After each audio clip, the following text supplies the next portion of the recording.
Yes, welcome back to ദിശ academy. മറ്റൊരു പുതിയ ഇംഗ്ലീഷ് ക്ലാസ്സിലേക്ക് നിങ്ങൾക്ക് എല്ലാവർക്കും ഒരുപാട് സ്നേഹത്തോടു കൂടി സ്വാഗതം. അപ്പൊ കഴിഞ്ഞ ക്ലാസ്സിന്റെ ഒരു ബാക്കി പത്രമാണ് ഈ ക്ലാസ്. കഴിഞ്ഞ തവണ നമ്മൾ എന്താണോ ചെയ്തത് അത് തന്നെയാണ്. അതായത് ചോദ്യങ്ങളിൽ നിന്ന് ഗ്രാമർ നിയമങ്ങൾ പഠിക്കുക. അത് തന്നെയാണ് ഈ ക്ലാസ്സിൽ നമ്മൾ ആവർത്തിക്കാൻ വേണ്ടി പോകുന്നത്. അപ്പൊ കഴിഞ്ഞ തവണ സമയപരിമിതി ഒക്കെ മൂലം നമുക്ക് വളരെ കുറച്ച് ചോദ്യങ്ങൾ മാത്രമേ ഡിസ്കസ് ചെയ്യാൻ പറ്റിയിരുന്നുള്ളൂ അല്ലെ. അപ്പൊ അതിന്റെ ഒക്കെ കുറവ് തീർത്തുകൊണ്ട് ഇന്ന് ഏതാനും ചില ചോദ്യങ്ങൾ വളരെ വിശദമായി തന്നെ നമ്മൾ പഠിക്കാൻ വേണ്ടി പോവുകയാണ്. അപ്പൊ എല്ലാ ക്ലാസ്സിനും ആവർത്തിക്കുന്നത് പോലെ തന്നെ ഒരു പേപ്പറും പേനയും ഒക്കെ എടുത്ത് റെഡി ആയിട്ടിരിക്കുക. അപ്പൊ നിങ്ങൾ ചോദ്യം വായിച്ചിട്ടുണ്ടാവുമെന്ന് വിചാരിക്കുകയാണ്. എങ്കിലും നമുക്ക് ഒരുമിച്ച് ഒന്നും കൂടി വായിക്കാം അല്ലെ. Mrs Sreelakshmi's musical intelligence is superior than Mrs Suma's. അപ്പൊ മിസ്സസ് ശ്രീലക്ഷ്മിയുടെ മ്യൂസിക്കൽ ഇന്റലിജൻസ് മിസ്സസ് സുമയുടേക്കാൾ എന്താണ് മേൽക്കോയ്മയുണ്ടെന്നാണ് പറയുന്നത്, അല്ലെ സുപ്പീരിയർ ആണെന്നാണ് പറയുന്നത്. നിങ്ങൾ ഈ ഫ്രേസ് നോക്കിക്കേണ്ട, സുപ്പീരിയർ ദാൻ. അപ്പം ഇത് IOR അവസാനിക്കുന്ന ഒരു അഡ്ജക്റ്റീവ് ആണ്. അപ്പൊ നിങ്ങൾ ഇവിടെ ശ്രദ്ധിക്കേണ്ട കാര്യം, ഈ സുപ്പീരിയറിന്റെ കൂടെ ഈ കാൾ എന്ന അർത്ഥത്തിൽ ദാൻ അല്ല ഉപയോഗിക്കേണ്ടത്, സുപ്പീരിയർ ടു എന്നതാണ് കറക്റ്റ് കേട്ടോ. സുപ്പീരിയറിന്റെ കൂടെ എന്തേ പോകത്തുള്ളൂ, ടുവേ പോകത്തുള്ളൂ. അപ്പൊ പ്രത്യക്ഷത്തിൽ ഇത് തെറ്റുള്ളതായിട്ട് നമുക്ക് തോന്നില്ല. കാരണം എന്താ, ഈ ദാനിനെ ഈ കാൾ എന്ന അർത്ഥത്തിൽ നമ്മൾ ഉപയോഗിക്കാറുണ്ട് അല്ലെ. പക്ഷെ എവിടെ പാടില്ല, സുപ്പീരിയറിന്റെ കൂടെ പാടില്ല. സുപ്പീരിയറിന്റെ കൂടെ അതേ പോകത്തുള്ളൂ, ടുവേ പോകത്തുള്ളൂ. അവരൊരു പെയറാണ്. യെസ്. അങ്ങനെ ഇംഗ്ലീഷില് ഈ IOR അവസാനിക്കുന്ന അഡ്ജക്റ്റീവ്സ് ഉണ്ട്. നമ്മളവരെ IOR അഡ്ജക്റ്റീവ്സ് എന്ന് വിളിക്കാം. ആ അഡ്ജക്റ്റീവ്സിന്റെ കൂടെ നമ്മൾ ടു ആണ് ഉപയോഗിക്കുക. ഏതൊക്കെയാ IOR അവസാനിക്കുന്ന അഡ്ജക്റ്റീവ്സ്? ഈ പറഞ്ഞ superior, interior, inferior, junior, senior, anterior, posterior, അങ്ങനെ അങ്ങനെ പോകും കേട്ടോ. അതിന്റെ കൂടെ എന്താണ്, യൂസ് ടു ഉപയോഗിക്കുക. അപ്പൊ മനസ്സിലായി, IOR അവസാനിക്കുന്ന ഇത്തരം അഡ്ജക്റ്റീവ്സിന്റെ കൂടെ ദാൻ ഉപയോഗിക്കാതെ ടു ഉപയോഗിക്കുക. ഇവിടെ അതുകൊണ്ടാണ് ഇങ്ങനെ ഉപയോഗിച്ചത്. യെസ്. അപ്പം ഇനി മുതൽ ശ്രദ്ധിക്കുക കേട്ടോ. അപ്പം പെട്ടെന്ന് കിട്ടില്ലാത്ത ഒരു സംഗതിയാണ്. Okay, after the concert was over, they go to a restaurant, had dinner together and talked until midnight. എന്തൊക്കെയോ കുറെ കാര്യങ്ങൾ സംഭവിച്ചു അല്ലെ. ഇപ്പൊ നമ്മുടെ ഇവിടെ നോക്കിയേ, after the concert was over. Concert എന്ന് പറഞ്ഞാൽ കച്ചേരി. കച്ചേരി കഴിഞ്ഞതിന് ശേഷം അവർ എന്തൊക്കെ ചെയ്തു, റെസ്റ്റോറന്റിൽ പോയി, ഒരുമിച്ച് ഡിന്നർ കഴിച്ചു, പാതിരാത്രി വരെ സംസാരിക്കുകയും ചെയ്തു. അപ്പം ഒരുപാട് പ്രവർത്തനങ്ങൾ അവിടെ നടന്നു അല്ലെ. ഒരു 3ഓളം പ്രവർത്തനങ്ങൾ നടന്നു. യെസ്, നോക്കിയേ, ഇവിടെ ഹാഡ്, കഴിച്ചു എന്ന അർത്ഥത്തിലാണ് ഇവിടെ ഹാഡ് ഉപയോഗിച്ചിരിക്കുന്നത്. അത് V2 ആണ്, ക്രിയയുടെ രണ്ടാമത്തെ ഫോം അല്ലേ. പിന്നെ സംസാരിച്ചു, എപ്പം, മിഡ്നൈറ്റ് വരെ. ഈ ടോക്ഡ് എന്നുള്ളതും ക്രിയയുടെ രണ്ടാമത്തെ രൂപമല്ലേ. പക്ഷെ ഇവിടെ റെസ്റ്റോറന്റിൽ പോയി എന്നിരിക്കുന്നത് V1 അല്ലേ. ശരിയാവുമോ? ശരിയാവില്ല. ഇത് രണ്ടും V2 ആണെങ്കിൽ ഇത് കഴിഞ്ഞതിന് ശേഷമല്ലേ ഇത് നടക്കുന്നത്. ഇത് രണ്ടും പാസ്റ്റ് ആണെങ്കിൽ ഇവിടെയും എന്താകണം, പാസ്റ്റ് ആവണ്ടേ. ഇവിടെയും V2 ആകണം. അപ്പം ഗോയുടെ V2 ഏതാ, ഗോ, വെന്റ്, ഗോൺ എന്നല്ലേ. അപ്പം V2 ഏതാണ്, വെന്റ് ആണ്. അപ്പൊ ഇവിടെ എന്ത് വരടാ, ഗോ വരില്ല, വെന്റ് വരും. കാരണം അതൊരു നിയമമാണ്. നമ്മൾ അതിനെ ടെൻസ് കൺസിസ്റ്റൻസി എന്ന് വിളിക്കും കേട്ടോ. അപ്പൊ അവിടെ ഗോ വന്നപ്പോ എന്ത് നഷ്ടപ്പെട്ടു, ടെൻസിന്റെ കൺസിസ്റ്റൻസി നഷ്ടപ്പെട്ടു. നമ്മൾ ഇത്രയേ ഉള്ളൂ. നമ്മൾ ഒരുപാട് വെർബുകൾ, ഒരുപാട് ക്രിയകൾ ലിസ്റ്റ് ചെയ്യുമ്പോൾ ഒരു സീക്വൻസിലുള്ള വെർബുകൾ എപ്പോഴും ഒരേ ടെൻസിലായിരിക്കണം. അതാണ് വെർബ് കൺസിസ്റ്റൻസി എന്നതുകൊണ്ട് ഉദ്ദേശിക്കുന്നത് കേട്ടോ.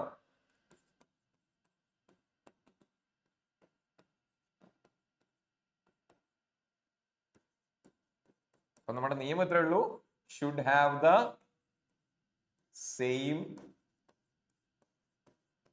Tense. verbs in a sequence should have the same tense. അതാണ് ടെൻസ് കൺസിസ്റ്റൻസി എന്ന് പറയുന്നത്. നമ്മൾ അതിന്റെ പാരലലിസം എന്നും കൂടി പറയും. അപ്പൊ ആ പാരലലിസം കറക്റ്റ് ആകാൻ വേണ്ടിയിട്ടാണ് ഇവിടെ ഇരിക്കുന്നത് പോലെ തന്നെ ഇതിനെയും കൊണ്ടത്. ഇത് പ്രസന്റ് ആയാൽ ശരിയാവില്ല, പാസ്റ്റ് ആവണം, എന്നാൽ അത് അർത്ഥം കൂടി പൂർണ്ണമാവുകയുള്ളൂ കേട്ടോ. യെസ്. അപ്പൊ ആ നിയമം ശ്രദ്ധിക്കുക. Renewable energy sources like solar and wind power will replace the traditional fossil fuels and help reduce carbon emissions. അപ്പം ഈ റിന്യൂവബിൾ എനർജി സോഴ്സസ് ആയിട്ടുള്ള സോളാറും അതുപോലെ തന്നെ വിൻഡ് പവർ ഒക്കെ എന്തിനെ റീപ്ലേസ് ചെയ്യുന്ന പറയുന്നത്? ട്രഡീഷണൽ ഫോസിൽ ഫ്യൂവൽസിനൊക്കെ റീപ്ലേസ് ചെയ്തിട്ട് കാർബൺ എമിഷൻ കുറയ്ക്കും എന്നാണ് പറയുന്നത്. സി, റീപ്ലേസ് ചെയ്യുക എന്ന് പറഞ്ഞാൽ എന്താണ്? ബദലായിട്ട് വരിക, ഒന്നിനെ മാറ്റുക എന്നൊക്കെയാണ്. ഇവിടെ വില്ല് വന്നല്ലേ? വില്ലാരാണ്?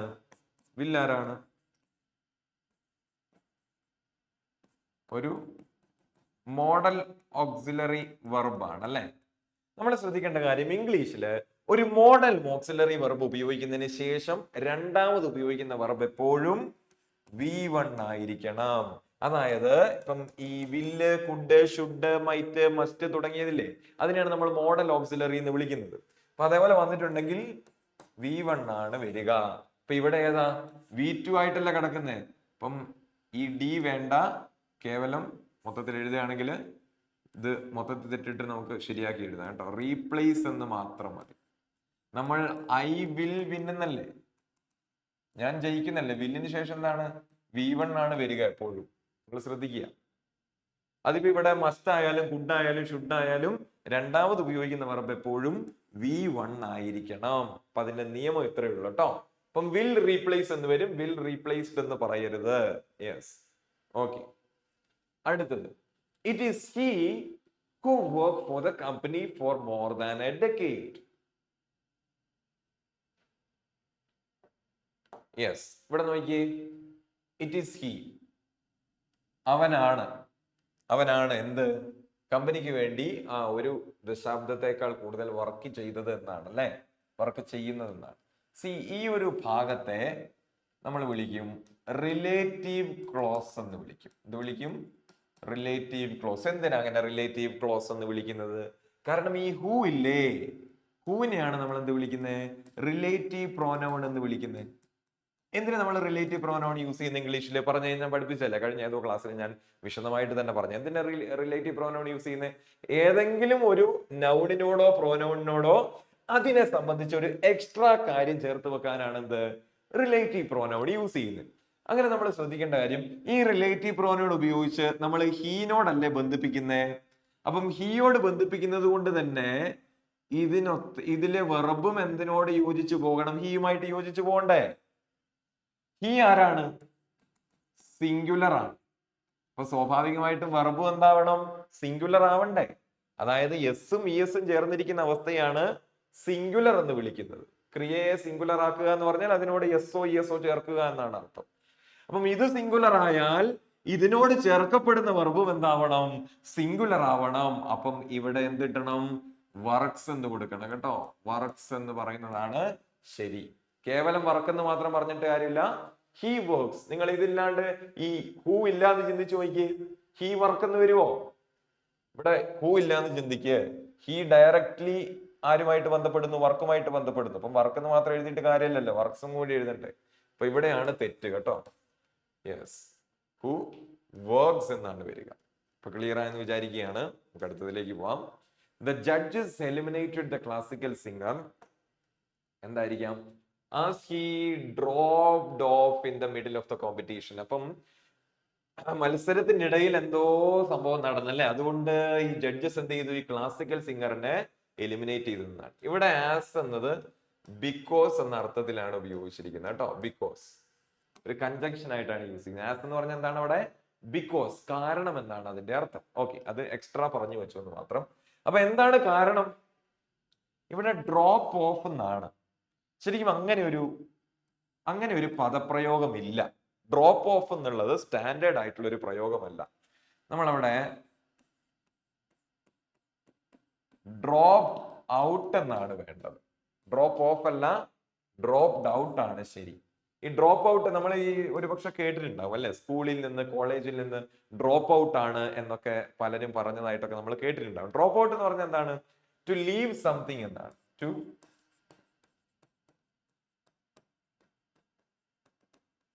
സംതിങ് അല്ലെങ്കിൽ ക്വിറ്റ് എന്നൊക്കെയാണ് എന്ത്? ഈ ഡ്രോപ്ഡ് ഔട്ടിന്റെ അർത്ഥം. അപ്പൊ ഇവിടെ കൊണ്ട് ഡ്രോപ്ഡ് ഓഫ് എഴുതിയിട്ടുണ്ടെങ്കിൽ അത് പൂർണ്ണമായിട്ടും തെറ്റാണ്. അങ്ങനെ ഒരു ഫ്രേസേ ഇല്ല. അപ്പൊ ഇവിടെ എന്താണ് വേണ്ടത്? Dropped out in the middle of the competition നടക്കുന്നതിന്റെ ഇടയ്ക്ക് ഒരുപക്ഷെ അതിനകത്ത് ലീവ് ചെയ്തു എന്നാണ് അതിന്റെ അർത്ഥം. അതുകൊണ്ടാണ് ജഡ്ജസ് എലിമിനേറ്റ് ചെയ്തത് ക്ലാസിക്കൽ സിംഗറിനെ. ഹി ലെഫ്റ്റ് ദ കോമ്പറ്റീഷൻ മധ്യത്തിൽ വെച്ച്. അപ്പൊ ഡ്രോപ്ഡ് ഔട്ട് ആണ് ഇവിടെ ശരിയായിട്ടുള്ള പ്രയോഗം. പിന്നെ ഈ ഡ്രോപ്പ് ഓഫ് എന്ന് പറയില്ല, നമ്മൾ ഇത് പറയും കേട്ടോ. ഇവിടെ ഓരോ ഓഫ് അല്ലേ ഉള്ളൂ. ഈ ഡ്രോപ്പ് ഓഫ് എന്ന് പറയും. അതിന് പല അർത്ഥമുണ്ട്.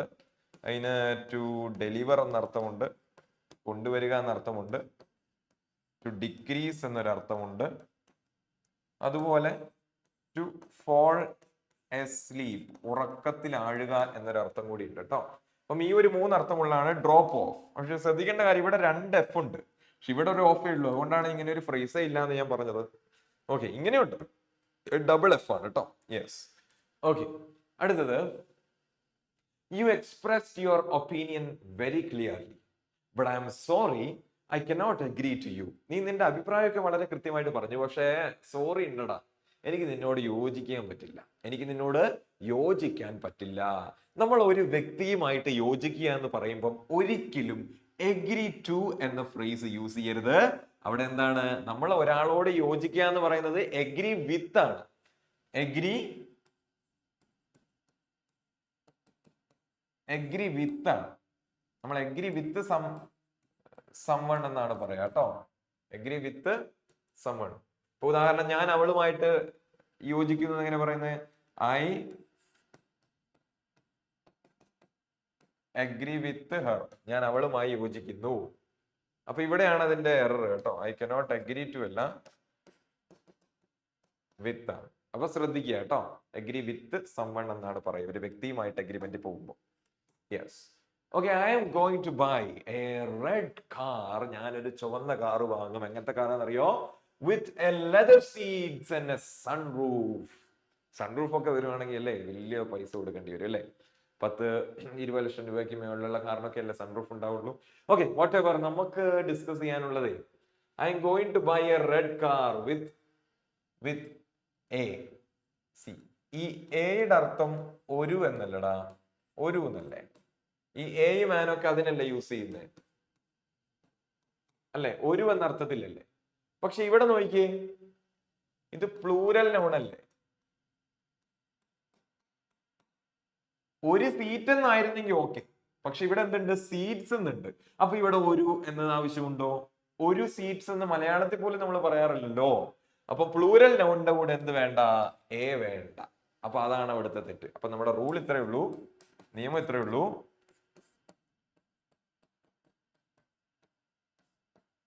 Do not use a and an with plural nouns. കാരണം അതിന്റെ ആവശ്യമില്ല കേട്ടോ. നമ്മൾ ഈ എന്താണ് പറയാ, എണ്ണം കാണിക്കാൻ, ഒരു എന്നൊക്കെ കാണിക്കാൻ വേണ്ടിയിട്ടാണ് എയും ആനും യൂസ് ചെയ്യുന്നത്. അപ്പൊ ഈ പ്ലൂരൽ നൗണിന്റെ കൂടെ അത് ഉപയോഗിക്കേണ്ട ആവശ്യമുണ്ടോ? വേണ്ട. അപ്പൊ ഇവിടെ ഇത് വേണ്ട കേട്ടോ. ലെതർ സീറ്റ്സ് എന്ന് മാത്രം പറഞ്ഞാൽ മതി. It's understandable. Yes, okay. Mathematics help in developing the logical mind set. അപ്പം ഗണിതശാസ്ത്രം എന്തിനെ സഹായിക്കുന്നു എന്നാണ് പറയുന്നത്? ലോജിക്കൽ മൈൻഡ് സെറ്റ് ഡെവലപ്പ് ചെയ്യുന്നതിൽ നമ്മളെ സഹായിക്കുന്നു എന്നാണ് പറയുന്നത് അല്ലെ. സ്റ്റുഡൻസിനെ സഹായിക്കുന്നു എന്നാണ് പറയുന്നത്. സബ്ജക്ട് ഏതാ സെന്റൻസിന്? എന്തിനെ കുറിച്ച് അതിൽ പറയുന്നത്? അതാണല്ലോ സബ്ജക്ട്.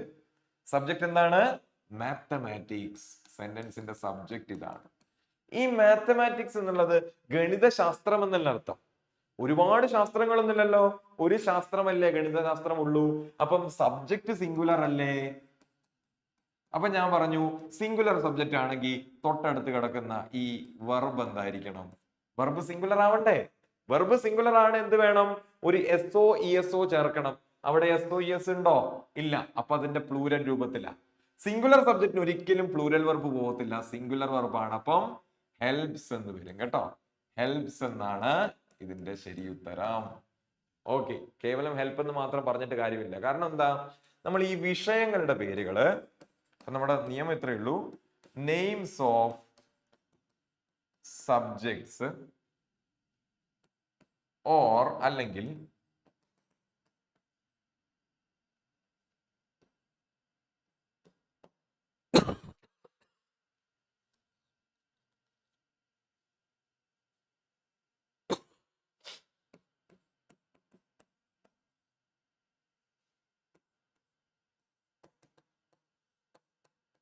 അപ്പൊ നമ്മുടെ നിയമം എത്രയേ ഉള്ളൂ?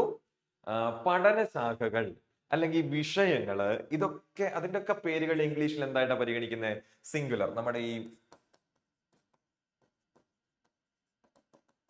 മാത്തമാറ്റിക്സ്, ഫിസിക്സ്,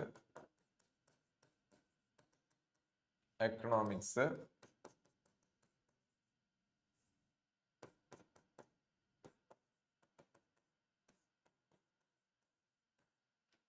ഇതൊക്കെ എന്താണ്?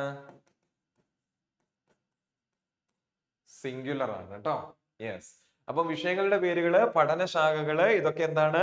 സിംഗുലർ ആയിട്ട് പരിഗണിക്കുന്നത്. ഇപ്പൊ മാത്തമാറ്റിക്സ്, ഫിസിക്സ്, എക്കണോമിക്സ്, അല്ലെങ്കിൽ ഈ എത്തിക്സ്, ന്യൂസ്, ഇതൊക്കെ എസ്സിൽ അവസാനിക്കുന്നു എന്ന് കരുതിയിട്ട് പ്ലൂരൽ സബ്ജക്റ്റ് ആണെന്ന് തെറ്റിദ്ധരിക്കരുത്. ഇത് യഥാർത്ഥത്തിൽ സിംഗുലർ ആണെന്ന് മനസ്സിലാക്കുക. അപ്പൊ അതിന്റെ കാര്യം വ്യക്തമായില്ലേ? Okay. Yes. It was possible to achieve anything. Condition എന്താ? If one has the grit and determination to keep going. മുന്നോട്ട് പോകാനുള്ള എന്താണ് പറയുന്നത്, നിശ്ചയദാർഢ്യവും, ഗ്രിറ്റ് എന്ന് പറഞ്ഞ കറേജ് എന്നാണ് അർത്ഥം. അറിയാത്തവർ എഴുതി വെക്കണേ. കറേജ്, ധൈര്യം. മുന്നോട്ട് പോകാനുള്ള ധൈര്യവും നിശ്ചയദാർഢ്യവും ഉണ്ടെങ്കിൽ എന്തും നേടിയെടുക്കുക പോസിബിൾ ആയിരുന്നു. പോസിബിൾ ആണെന്നാണോ പറയുന്നത്? പോസിബിൾ ആണെന്നാണോ പറയുന്നത്? അല്ല, ആയിരുന്നു എന്നാണ് പറയുന്നത്. അപ്പൊ യഥാർത്ഥത്തിൽ ഇത് എന്ന് പറയുന്നത് പാസ്റ്റ് പോസിബിലിറ്റി അല്ലേ? ആയിരുന്നെങ്കിൽ എന്നല്ലേ പറയുന്നത്?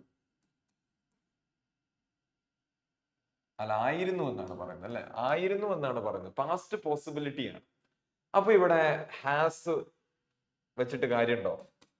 ഹാസ് പ്രസന്റ് അല്ലേ? ഹാസിന്റെ പാസ്റ്റ് ആരാ? കാരണം ഇത് പാസ്റ്റ് പോസിബിലിറ്റി ആണ് ഇവിടെ പറയുന്നത്. അപ്പൊ സ്വാഭാവികമായിട്ടും ഇവിടെ പ്രസന്റിലുള്ള ഹാസിനെ വെച്ചിട്ട് കാര്യമുണ്ടോ? ഉണ്ടായിരുന്നു എന്നല്ലേ പറയേണ്ടത്. അപ്പൊ എന്താണ്? ഉണ്ടായിരുന്നു എന്ന് കാണിക്കാൻ ഹാഡ് ആണ് ഇവിടെ വരിക. കറക്റ്റ്. ഹാസ് വരില്ല. കാരണം ഒരാൾക്ക് നിശ്ചയദാർഢ്യവും ധൈര്യവും ഉണ്ടായിരുന്നെങ്കിൽ അത് പോസിബിൾ ആയിരുന്നു എന്നാണ് പറയേണ്ടത്. ഇപ്പോൾ അത് കറക്റ്റ് ആവും. അല്ലെങ്കിൽ ഉണ്ടെങ്കിൽ ആയിരുന്നു എന്ന് പറയില്ലല്ലോ. ഉണ്ടായിരുന്നെങ്കിൽ ആയിരുന്നു എന്നല്ലേ പറയുമ്പോഴല്ലേ കറക്റ്റ്. ഓക്കെ. അപ്പം ഹാസ് ഉണ്ടെന്നാണ് അതിന്റെ അർത്ഥം. ഹാഡ് എന്ന് പറഞ്ഞ പാസ്റ്റ് ആണ്, ഉണ്ടായിരുന്നു എന്നാണ് കേട്ടോ. Yes. Okay. By the time I reaching the metro station the train had departed. ഞാൻ മെട്രോ സ്റ്റേഷനിൽ എത്തിയപ്പോഴേക്കും എന്നൊക്കെയാണ് ഉദ്ദേശിച്ചത്. ട്രെയിൻ പോയിട്ടുണ്ടായിരുന്നു അല്ലെ, ഡിപ്പാർട്ട് ചെയ്തിട്ടുണ്ടായിരുന്നു. അപ്പൊ ഇവിടെ നിങ്ങൾക്ക് രണ്ട് പാസ്റ്റ് ആക്ഷൻസ് കാണാം അല്ലെ. അപ്പൊ നമ്മളൊരു നിയമം പഠിച്ചിട്ടുണ്ടായിരുന്നു. എടാ, നിങ്ങൾ ഭൂതകാലത്ത് കഴിഞ്ഞ രണ്ട് പ്രവർത്തനങ്ങളെ പറ്റി പറയുമ്പോൾ അതില് ഫസ്റ്റ് ആക്ഷൻ നിങ്ങൾ എങ്ങനെ പറയണമെന്നറിയോ? ഫസ്റ്റ് ആക്ഷൻ എങ്ങനെയാ പറയണ്ടേ? Subject plus had plus V3, അതായത് പാസ്റ്റ് പെർഫെക്റ്റ് എന്ന ടെൻസിലാണ് നിങ്ങൾ പറയേണ്ടത്. ആദ്യം നടന്ന പ്രവർത്തനം. ഇനി രണ്ടാമത് നടന്ന പ്രവർത്തനമോ, സെക്കൻഡ് ആക്ഷൻ പറയേണ്ടത് സബ്ജക്റ്റ് പ്ലസ് V2 എന്ന സിമ്പിൾ പാസ്റ്റിലാണ് പറയേണ്ടത്.